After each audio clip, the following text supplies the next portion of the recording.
Fans want to know about how this locker room really feels about Trey Lance.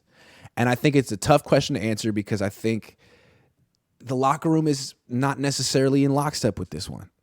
I feel like there's two classes of players on this team. You know, there's the older players who are rich and on their second and third contracts, who are the captains and the leaders of the team. And then there's the younger players who may make up the majority of the team. Those guys who are on their first contracts, who don't have much standing and don't have a voice. I think there's two kind of classes. I think they might feel different about Trey. That's the way I see it. I feel like the young guys look at Trey as one of them. And I think they look at him like, man, if he getting screwed over, third pick in the draft, like they gave a ball. If he's getting screwed over, I could get screwed over. Someone like I could look at it that way. Mm-hmm. But older guys look at Trey and they see that he was brought in to replace Jimmy. And they think, man, if Jimmy could get screwed over, you know, the quarterback who does everything right, makes all this money, wins, man, any of us could get screwed over. And I think you have like players sort of empathizing with Trey or being threatened by Trey, if you understand what I'm saying. And I think like it's sort of what he represents to both of them, not even who he is. What he seems like a perfectly pleasant fella. I don't know. What do you think? I think a majority of people in that locker room and in, you know, the front office, they see the talent that Trey Lance has. So they don't underestimate that. I think they all know that he has that talent, but I think a lot of them just don't think he's ready. And I think more than that, when we're talking about the locker room, a lot of them don't think he has that leadership dog mentality like that Brock Purdy showed early, that assertiveness, that he's kind of the younger brother to a lot of those guys that you were talking about that doubt him. And I think that's one of the biggest hurdles that he's going to have to overcome. Obviously, you go out there and you win, and that changes everything. And to me, it seems like Trey Lance, you know, he wants people to like him, and he's a little bit too nice. And he's going to have to win to slowly build that trust from those guys. Whereas Brock Purdy just was kind of assertive from the jump before he even played it down. I think it's mixed feelings. Like we've been thinking for a while. I mean, I even told you my source before. Was it before last season? That they were a little. There was hesitancy in regards to Trey Lance, and a lot of it, I think, is just his personality. Like he's a very nice guy. It's like almost too nice, and he needs to be more of like this aggressive alpha leader that quarterbacks typically are. You know, unless you've been playing and you've shown that you can win. You have to embody that leadership throughout in the way you speak, you know, not just the way you play. Yeah, it's true. But I feel like part of me feels like, though, the leadership council, a.k.a. the Cabo crew, is never going to really like Trey. And he has to stop thinking about winning them over. He may never. Yeah. He may never. He could win. He could play well, and they could still be, like, not on the boat. At a certain point, you know, if it's his team and he takes over, the Niners will have to decide who's in and who's out. But we're a long way from that happening. But I just feel like a lot of these people won't give Trey the benefit of the doubt because of what he represents, why he's here, how he got here, and that's a lot of the older players. That's how I feel about it.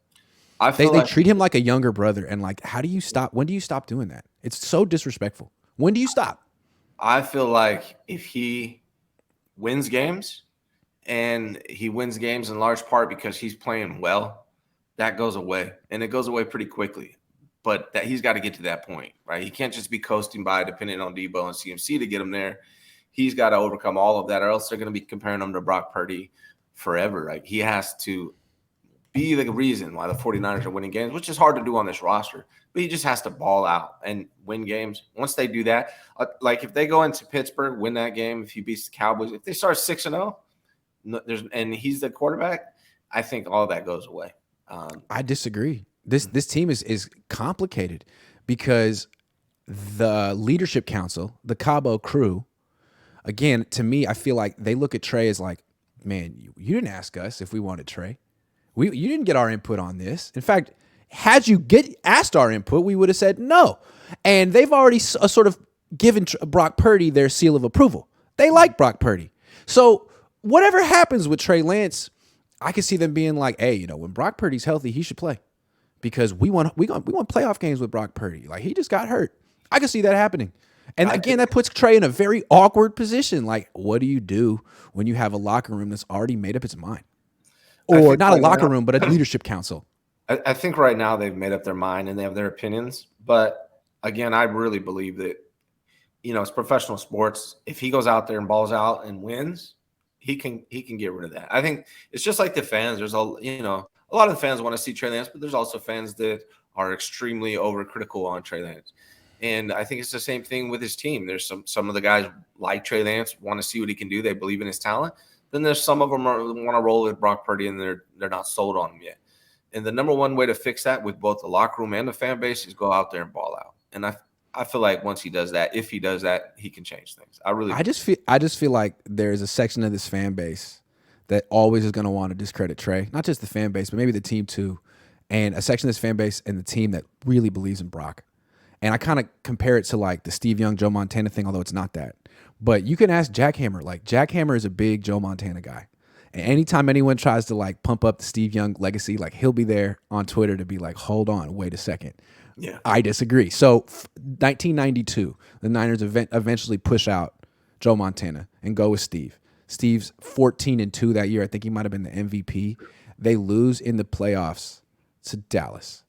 To this day, Jack Hammer will say, Joe would have won that game with a straight face. Yeah. God love you, Jack. And there's a lot of people from that era that feel that way. So that's the thing with Trey. Like he could go 14-2. He loses to Dallas in the playoffs. This team would be like, oh, Brock would have won that. Yeah, Brock would have done that. Brock would have. Brock would have went for 500 yards. Like Brock's Superman. All that kind of stuff. It's a tough spot. Yeah, I could see that tough for spot. sure. I could see that, but I think winning is what people want more than anything. So there's going to be a small. The more you win, the smaller that segment goes. It's right? True. And so eventually he can earn it back, but he's definitely behind the 8 ball when it comes to starting off. It would be funny though if they win, but just the way Trey plays, he doesn't really throw the ball to the tight end as much, and he throws more to like Ayuk. Yeah. And the wide receivers, like, I wonder how. And he should, honestly. I think out of all the quarterbacks on the 49ers, maybe Darnold, but I don't really expect him to be that involved unless one of these guys gets hurt. But between Trey Lance and Brock Purdy, he's going to throw the receivers more than Brock Purdy. He's just going to. We'll talk about that in a minute. Gambin Brown says, I get this already. I call out Niner Grandpa. Fans want to see it. Okay, we'll do it. Alex T says, do you think the Cabo crew will ever attend an A's game, or is it beneath them? Oh, my God, it's beneath them. Absolutely. And what was one of the things another reason I like Trey Lance, he went to an A's game yesterday. He was all giddy about it, like he was a fan. So cool. Yeah, I've seen him with a Dodger hat, Giants game, A's game. Yeah. He's just looking for someone to be on his side. Niner Grandpa says, how do I call in? Let's do it. You stay there too, Iggy. Yeah, he's never going to figure out how to call in, is he? Sundays, right? Sundays. Isn't that when you do it? Saturday, Sundays. I'll let you know. Yeah. Khalil Kemp says, honestly, I love this for Trey. The only time something was ever given to him, he was rejected. Better to earn it this time like every other time before. Yeah. I like that. I like that too. And again, like he's in the position that Brock was in last year. Everyone's anointing Brock. And people are writing off Trey. Like, that's a good spot to be in. A lot more pressure when you're being anointed. I debate with Stats Guerrero all the time. I love Rob. I like how he covers the 49ers. But I debate with him all the time because he's, like, so worried about Sam Darnold.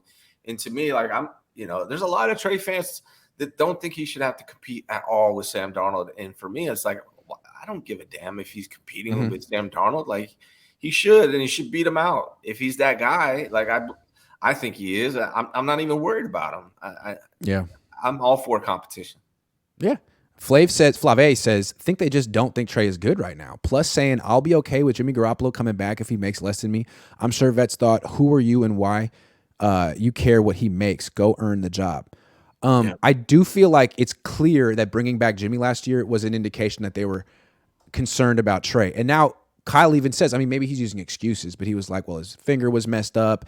The fact that his finger was messed up all offseason didn't allow him to make the mechanical changes he needed to make. Now he says he did make or we feel very good about the changes he's made. He's fixed his base. He was very specific. So we'll see if he can do it if it carries over.